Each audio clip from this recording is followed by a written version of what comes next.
আমার মোটামুটি আমার মার গহনা ছিল, আমার বোর বিয়ের গহনা ছিল, আমার বাসায় 1 লাখ টাকার মতো ক্যাশ ছিল। ওগুলা সব নিয়ে গেছে। ওরা দাও সেঞ্চুরি এগুলা নিয়ে উপস্থিত। আর ওদের যে ওরা একটা অফিস বানাইছে, এটা নাকি বিএনপির অফিস বলে ওরা বলে। ওই অফিসের ভিতরে কি পরিমাণ অস্ত্র ওরা রাখা হয়েছে যে আমাদেরকে হামলা করার জন্য, আমাকে মারার জন্য। আমার বাসায় এইরকম হুমকি দেওয়া হয়েছে যে যদি আমাকে পায় আমাকে নাকি ওনারা ডাইরেক্ট শুট করবে, আমাকে মেরে ফেলবে। তো এইরকম কথাবার্তা বলতেছে। আসলে আমি এই ভয়ে আমি আমার বাসায় যেতে পারতাছি না। আমার মা অসুস্থ, আমার মার মাথা অপারেশন করা হয়েছে আজকেই। এখন আমার মা আমাকে কান্না করে বলতেছে যে আমার বাড়ির যে অবস্থা করছে আমার মা, আমার বাপ এখন পর্যন্ত আমার বাপ এগুলো কোনো কিছুই করতে পারে না। আমার বাপ কাপড় সেলাই, আপনারা বাসায় চলে দেখতে পারবেন, আমার বাবা কাপড় সেলাই। আমার বাপে আমারে খুব কষ্ট করে বড় করছে। এই জায়গা থেকে আমার বাপে আজকে আবার কান্না করে বলতেছে আমার ভাই আমার জন্য কান্না করছে। আমার মার ব্রেন টিউমার হয়েছে, আমার মার মাথা এমনিতেই আমার মাথার মধ্যে একটা চাপ থাকে। আমার মা এই কারণে আমার পেরেশানিতে আমার মা হয়তো কোনো সময় স্টক করে আমি করতেও পারি না। আজকে আমার সাথে কেন এরকম অন্যায় হচ্ছে আমি বলতে পারতেছি না।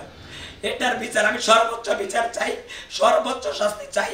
যে এই ধরনের গ্রুপ যাতে আর কোনো ফ্যামিলির উপরে এরকম অত্যাচার না হয়। আমার ওয়াইফ আমার ছোট্ট 2 বছরের বাচ্চাটা ফলরে পড়ে গেছে, এর মধ্যে আমার ওয়াইফরে তারা যেইভাবে ওরা আক্রমণ করার চেষ্টা করছে। আমার ওয়াইফ কোনো রকম ভাবে বাঁচার চেষ্টা করছে। এখন আমার ওয়াইফও বাসায় উঠতে পারতেছে না। ওরা দলবদ্ধভাবে এই মোড়ে ওই মোড়ে আমার বাসার সামনে মোটামুটি এখনো ওরা দাও সেঞ্চুরি এগুলা নিয়ে উপস্থিত। আর ওদের যে ওরা একটা অফিস বানাইছে, এটা নাকি বিএনপির অফিস বলে ওরা বলে। কিন্তু আপনারা এখন ওই জায়গায় যদি আপনারা প্রশাসন নিয়ে যাইতে পারেন, ওই অফিসের ভিতরে কি পরিমাণ অস্ত্র ওরা রাখা হয়েছে যে আমাদেরকে হামলা করার জন্য, আমাকে মারার জন্য, এলাকাবাসীরা মারার জন্য ওরা কি পরিমাণ অস্ত্র আপনারা নিজে যাইলে এখন ইনস্ট্যান্ট দেখতে পারবেন। তো এই হেলেমগুলাই ওরা আমার উপরে দেওয়ার চেষ্টা করছে। এই বলে আমি আমার বক্তব্য শেষ করছি। আমি এটার সর্বোচ্চ দাবি চাই, সর্বোচ্চ শাস্তি চাই। আমি আমার মা বাপ যেন সুন্দরভাবে আমার এলাকায় বসবাস করতে পারে। তো এটাই আমি সাধারণ জনগণের কাছে চাই। থানায় যখন আমার ওয়াইফরা অভিযোগ করতে যায়, এর কিছুক্ষণ পরেই আমার বাসার ভিতরে এত পরিমাণ অত্যাচার করা হয়েছে। আমার বাসার মেন গেট ভেঙে, এবং কি আমার রুমের যে গেট ছিল এই গেটটা ভেঙে তারা একেবারে আমার ভিতরে আমার যত জিনিসপাতি ছিল, আমার মোটামুটি আমার মার গহনা ছিল, আমার বোর বিয়ের গহনা ছিল, আমার বাসায় 1 লাখ টাকার মতো ক্যাশ ছিল, ওগুলা সব নিয়ে গেছে। এবং আমার বাসার ভিতরে আপনারা যদি ওই জায়গায় যান আপনারা দেখতে পারবেন যে আসলে আমার বাসার অবস্থা কি করেছে। এখন থেকে আজকে থেকে এই যে আমরা এই পর্যন্ত ঘুরতেছি, আমার ওয়াইফরা দেওয়ার জন্য থানায় কমপ্লেন দেওয়ার জন্য মোটামুটি অনেকজন যাচ্ছে, যারাই যায় তাদেরকে থানার সামনে মোটামুটি 20-25 জন লোক ওই জায়গায় উপস্থিত আছে থেকেই ওনারা কাউকে ওই জায়গায় ঢুকতে দেয় না, হুমকির ডর দেখায়। আমার বাসার সামনে এখন অবস্থান করতেছে এই গ্রুপ। এটা হচ্ছে যে আমি ওনাদের সাথে আমার কোনো পূর্ব শত্রুতা ছিল না, কোনো কিছুই ছিল না। আমি রাজনীতির সাথে জড়িত।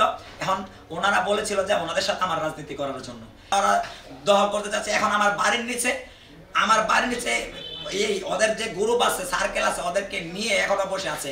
এলাকাবাসী এতটা আতঙ্কের মধ্যে আছে, যারাই আসতেছে কোনো একজন পুরুষ লোক যদি ওই জায়গায় উপস্থিত হয়, ওরা ইনস্ট্যান্ট ওই জায়গায় মারধর করে থানার মধ্যে গ্রেপ্তার করাইতেছে।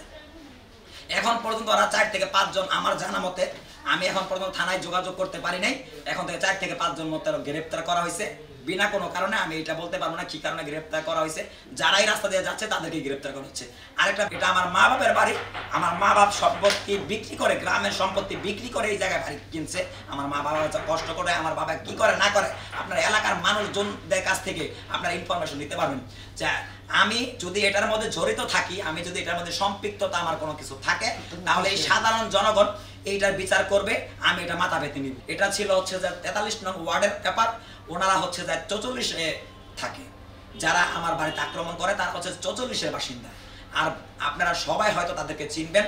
তারা বিগতের দিনে এলাকার মধ্যে কিরকম অত্যাচার করছে, কি করছে সেটা মানুষ জানে। হচ্ছে যে এই আওয়ামী লীগের সাথে জড়িত ছিল, তারা এই আওয়ামী লীগ করার কারণেও তাকে অ্যারেস্ট করা হয়। সে এই আওয়ামী লীগের যখন আওয়ামী লীগ প্রশাসন ছিল তখন হচ্ছে যে ওরা বিভিন্ন জায়গায় এইভাবে আওয়ামী লীগের দাপট দেখিয়েই বেড়াইতো। বিভিন্ন মানুষের অর্থ বাড়িঘর যা আছে আপনারা আমার এলাকার মধ্যে খোঁজ খবর নিলে দেখতে পারবেন যে আসলে ওরা কি করছে। ওরা যদি ভালো করে থাকে তাহলে আমার কোনো কিছু করার নাই। আমার যা শাস্তি দিব আমি জনগণ, আমি তাই মাথা পেতে নিব।